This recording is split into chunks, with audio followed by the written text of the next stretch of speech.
వాడికి చెస్ ఆడటం నువ్వు నేర్పించావా? లేదే. ఇంకెంతసేపు తాతయ్య త్వరగా ఆడు. రేయ్ ఎవరితో ఆడుతున్నావురా? తాతయ్యతో. ఏడు తాతయ్య? ఇదిగో అక్కడ కూర్చున్నాడు. ఎక్కడా? ఇక్కడ. ఇంకోసారి తాతయ్య అంటే పడతాయి నీకు. వెళ్ళు వెళ్ళి ఆ బ్యాట్ తీసుకుని రా, బయటికి వెళ్ళి క్రికెట్ ఆడదాం. నేను నీతో ఆడను పో. వికయ్ వికయ్ వికయ్. చిన్న పిల్లలతో మాట్లాడేది అలాగేనా? మరి ఇంకెలా మాట్లాడతారు? Wiki wiki. డాడీ నన్ను ఎప్పుడు తిడతాడు mummy. That's because he loves you so much baby. నువ్వంటే చాలా ఇష్టం కాబట్టి.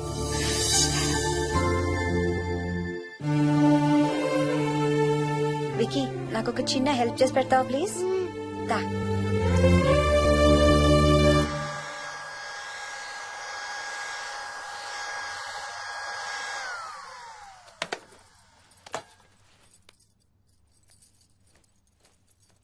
Hi aunty. Hi Vicky. Mummy మీకు బాక్స్ ఇచ్చిరమ్మంది. Thank you. రా లోపలికి రా. ఏంటి స్కూల్ కి హాలిడేనా ఇవాళ? లేదంటే నేనే స్కూల్ కి హాలిడే ఇచ్చేసాను.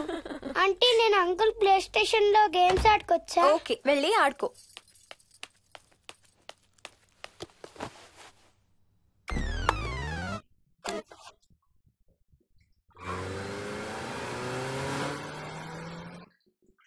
నొప్పి తగ్గిపోతుంది అత్తయ్య.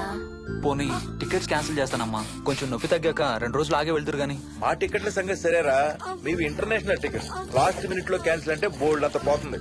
మీ అమ్మ సంగతి నాకు వదిలే, ఇంటికి తీసుకెళ్లి నేను చూసుకుంటాగా. నానా మొలిగించాలు గాని ట్రైన్ టైం అవుతుంది. లేవే లే.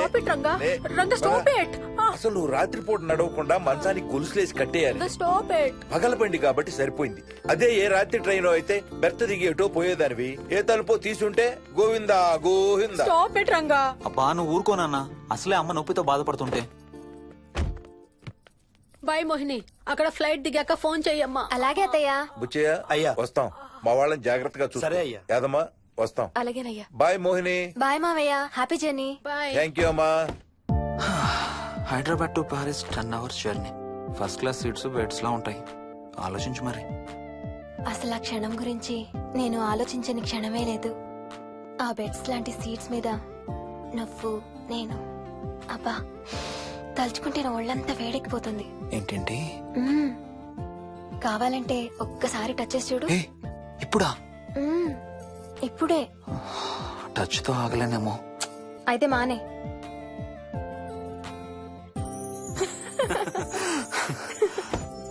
రేయ్ తొందరగా రారా, టైం అవుతుంది. సరే వెళ్ళు, నేను ప్యాకింగ్ స్టార్ట్ చేయాలి. ఇవాళ ఏం కలరు? Stop it Harsha. రోజు పొద్దున్న ఏం తింటావు? ఇడ్లీ. రోజు ఇడ్లీనా? ఇంకేం తినవా? అవును డాక్టర్, ఎప్పుడు ఇడ్లీయే కావాలంటాడు. అప్పుడప్పుడు కాన్ఫ్లెక్స్ తింటాడు. ఇటు తిరగమ్మా. రోజు పాలు తాగుతావా? పాలంటే నాకు ఇష్టం లేదు. పెరుగన్నా తింటావా? పెరుగు కూడా నాకు ఇష్టం లేదు. అయితే ఏమిష్టం నీకు? చాక్లెట్స్. ఇదిగో తీసుకో. ఇంకోటి ఇస్తారా అంకుల్? మా తాతయ్య కూడా ఇవ్వాలి. అవునవును మర్చిపోయాను. ఇదిగో. Thank you. ఇంతకీ మీ తాతయ్య ఎక్కడున్నారు? బయటే కూర్చున్నారు. సరే అయితే వెళ్ళి మీ తాతయ్యతో ఆడుకో. Sir thank you. మీకు మీ బాబు గురించి చెప్పే ముందు నేను ఈ మధ్య డీల్ చేసిన ఒక కేసు గురించి మీకు చెప్పాలి. ఈ అమ్మాయి పేరు కల్పన. ఇప్పుడు 18 ఏళ్లు. తనకు 10 ఏళ్ల వయసులో నా దగ్గరికి తీసుకొచ్చారు. రాయడానికి చదవడానికి బాగా ఇబ్బంది పడేది. 10th స్టాండర్డ్ 3 సార్లు అన్ని సబ్జెక్ట్స్ లో ఫెయిల్ అయింది. తనకి చదువు రాదనే డిప్రెషన్ తో ఆత్మహత్య కూడా ట్రై చేసింది. అలాంటి అమ్మాయి సడన్ గా ఒక రోజు పుస్తకాలు తీసుకుని రూమ్ లోకి వెళ్లి గంటలు గంటలు చదవడం స్టార్ట్ చేసింది. 10th స్టాండర్డ్ 96% తో పాస్ అయింది. ఎలాగమ్మా అని అడిగితే వాళ్ళ నాన్నగారు రోజు వచ్చి చదువు చెప్పి హెల్ప్ చేశారంది. నిజానికి ఈ అమ్మాయి నాన్నగారు తను పుట్టకముందే చనిపోయారు. చదువు దారిలో పడ్డాక కల్పనకి వాళ్ళ నాన్నగారు కనబడ్డం మానేశారు. ఈ కేసు గురించి మాకు చెప్తాను. ఇది కల్పన చిన్నప్పుడు తీసిన ఎక్స్రే. ఇది వికీ ఎక్స్రే. ఈ రెండిట్లోనూ ఈ చిన్న బ్లాక్ స్పాట్ చూసారా? దీన్ని యాంటీరియర్ ఫాంటనల్ అంటారు. పుట్టుకతో చిన్నపిల్లలందరికీ తల మీద ఉండే మెతక భాగం 2 ఏళ్లకి 98% దాకా క్లోజ్ అయి ఒక 6 ఏళ్లకి కంప్లీట్ గా గట్టిపడిపోతుంది. కానీ విక్కీకి 7 ఏళ్లు వచ్చినా ఇది ఇంకా క్లోజ్ అవ్వలేదు. వేల సంవత్సరాలుగా హిందువులు బౌద్ధులు ఈ మెతక భాగం కింద సహస్రార చక్రం ఉంటుందని నమ్ముతారు. బాడీలో ఉండే అన్ని చక్రాలలో మానసిక ఎదుగుదలకు కావలసిన అతి ముఖ్యమైన చక్రం. ఈ చక్రాన్ని ఒక స్పిరిచువల్ గేట్వే అని కూడా అంటారు. మెడికల్ సైన్స్ కూడా దీన్ని యాక్సెప్ట్ చేసింది. సైన్స్ చెప్పేదాన్ని, వేదాంతం చెప్పేదాన్ని కలిపి సింపుల్ గా చెప్పాలంటే, పసిపిల్లలకు కొంత ఏజ్ వచ్చే వరకు మనకు కనబడని, అంతుపట్టని ఆత్మల ప్రపంచంతో ఒక ఆధ్యాత్మిక, అదే ఒక స్పిరిచువల్ కనెక్షన్ ఉంటుంది. అంటే వాళ్ళకి ఆత్మలు కనపడతాయా? వాళ్ళకి ఆత్మలు కనబడొచ్చు, వాళ్ళు ఆత్మలతో మాట్లాడొచ్చు, ఆత్మలు చెప్పే వినొచ్చు. కల్పనకి ఎప్పుడైతే గట్టిపడిందో తనకి వాళ్ళ నాన్నగారు కనబడ్డం మానేశారు. విక్కీ విషయంలో కూడా అలాగే జరగచ్చు అనుకుంటున్నాను. వావ్, ఏంటి నమ్మలేకపోతున్నారా? సబ్జెక్ట్ చాలా హెవీగా ఉంది. Sorry, no offence. కొంచెం నమ్మలేనట్టుగానే ఉంది సార్. మనకు అర్థం కాని చాలా విషయాలు కొంచెం నమ్మలేనట్టుగానే ఉంటాయి. దయ్యాల్ని చూసినప్పుడు కుక్కలు మురుగుతాయంటారు. సునామీలు, భూకంపాలు వచ్చేటప్పుడు జంతువులకి, పక్షులకి ముందే తెలుస్తాయంటారు. వాటికి మనకు తెలియని ఏదో సెన్స్ ఉంది. అలాగే చిన్నపిల్లలకు కూడా వాళ్ళ ప్రపంచం గురించి మనకు చాలా తక్కువ తెలుసు. కొన్ని బ్లైండ్ గా నమ్మాలంతే. విక్కీకి వాళ్ళ తాతగారు నిజంగా కనబడుతున్నారా లేక అలానే ఊహించుకుంటున్నాడా అనేది మనం నమ్మేదాన్ని బట్టి ఉంటుంది. అదే నిజమైతే వాళ్ళ తాతగారు తన కోసం ఎందుకు వచ్చారో ఏదో ఒక రోజు విక్కీయే మనకు చెప్తాడు. ఒకవేళ విక్కీ వాళ్ళ తాతగారిని ఇమాజిన్ చేసుకుంటుంటే చేసుకోనివ్వండి, ఇట్స్ హెల్దీ. తనకి పాలు, పెరుగు ఇష్టం లేదు కాబట్టి కాల్షియం సప్లిమెంట్ ఏదైనా ఇవ్వండి. ఇది త్వరగా గట్టిపట్టడానికి హెల్ప్ అవుతుంది. మోస్ట్ ఇంపార్టెంట్లీ, మీ అబ్బాయికి బాగా దగ్గర అవడానికి ట్రై చేయండి. తనతో హోంవర్క్ చేయించండి, ఆడుకోండి, బయటికి వెళ్ళండి, రోజుకు ఒక్కసారైనా కలిసి భోజనం చేయండి. విక్కీలో చాలా మార్పు చూస్తారు. చాలా బాగుంది, తీసుకో. అయితే నేను తినేస్తా. వికీ దా.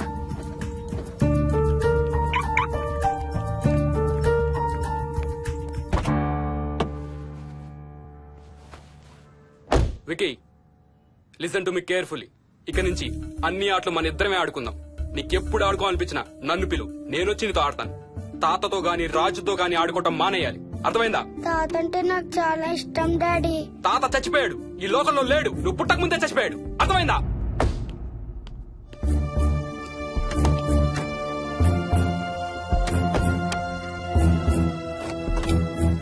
డాడీ, ఏంట్రా? తాత నిన్ను సీట్ బెల్ట్ వేసుకోమంటున్నాడు. రేయ్, నిన్ను స్టాప్ ఇట్. వాడితో డీల్ చేసే విధానం అది కాదు. కార్తీ, ఇవ్వు, వాడికి బాగా గారం ఇవ్వు. తర్వాత ఏడుస్తావు నువ్వే.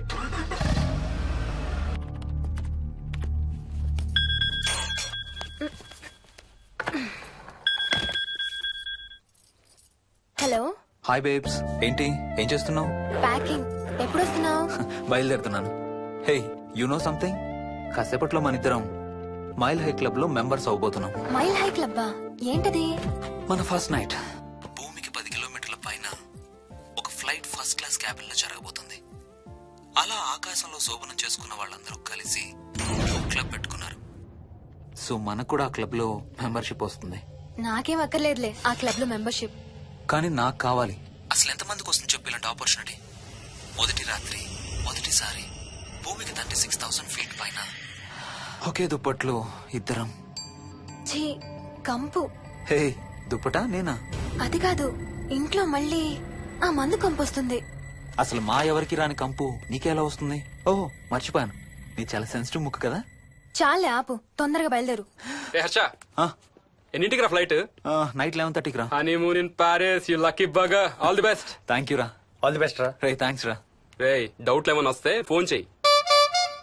ఏం డౌట్లు? హర్ష, హర్ష, సార్, కొంప మునిగింది.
Please try to understand sir. It's my honeymoon. Flight tickets, hotel room కి అన్నిటికీ ఆల్రెడీ పే చేసేసాను. ఇప్పుడు లాస్ట్ మినిట్ లో క్యాన్సిలేషన్ అంటే మొత్తం పోతుంది. నువ్వు ఇప్పుడు బెంగళూరు వెళ్ళకపోతే మన కంపెనీయే మూసేయాల్సి వస్తుంది. అలా కాదు sir. Harsha, please try to understand. ఒక్క కంప్యూటర్ కాదు, మొత్తం మెయిన్ ఫ్రేమే కొలాప్స్ అయిపోయింది. బీపీ ఆపరేషన్స్ మొత్తం షట్ డౌన్ అయిపోయాయి. నువ్వు బెంగళూరు వెళ్ళాలంటే తప్పదు. మార్నింగ్ ఫస్ట్ ఫ్లైట్ లో తిరిగి వచ్చేద్దు గానీ నీ హనీమూన్ కి రేపు వెళ్ళు. కావాలంటే ఖర్చులన్నీ కంపెనీ భరిస్తుంది. Sir I can't sir. కాంటూ లేదు గీంటూ లేదు. నువ్వు వెళ్ళకపోతే నా ఉద్యోగమే కాదు నీ ఉద్యోగం కూడా పడుతుంది. Right there.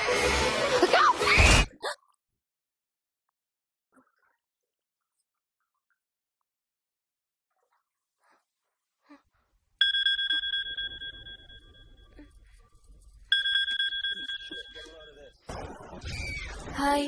ఏంటి అరుపులు కేకలు? సినిమా చూస్తున్నాను. మళ్ళీ ఇంకో హారర్ సినిమానా? ఏంటి ఇంకా రాలేదు? బ్యాడ్ న్యూస్, మనం ఇవాళ నైట్ వెళ్ళడం లేదు. వాట్? ఏమైంది? బెంగళూరులో సర్వర్స్ అన్ని డౌన్ అట. సో నన్ను అర్జెంట్ గా అక్కడికి వెళ్ళమంటున్నారు. ఎప్పుడు? ఇంకో 2 hours లో ఫ్లైట్ ఉంది. ఇంటికి వచ్చే టైం కూడా లేదు. ఎప్పుడు వస్తావు? మార్నింగ్ ఫ్లైట్ లో వచ్చేస్తాను. మరి మన టికెట్స్? రీషెడ్యూల్ చేస్తాను. రేపు ప్యారిస్ కి ఫ్లైట్ లేదు, ఎల్లుండి ఉంది. అబ్బా, ఆ మైల్ హై క్లబ్ లో ఈ రాత్రికి మెంబర్ అయిపోవచ్చని ఎంత ఎక్స్పెక్ట్ చేశానో తెలుసా? హే డోంట్ వరీ స్వీటీ, ఏముంది, ఎల్లుండి నైట్ మెంబర్స్ అవుదాం. ఇవాళ నీ కోసం నీ ఫేవరెట్ కలర్ బ్లాక్ వేసుకున్నాను తెలుసా? ఏ అసలే చిరాగ్గా ఉన్నాను, ఇంకా ఉడికించు. Okay baby, I have to go. Sorry, ఒక్కదాన్ని వదిలేసి వెళ్తున్నాను.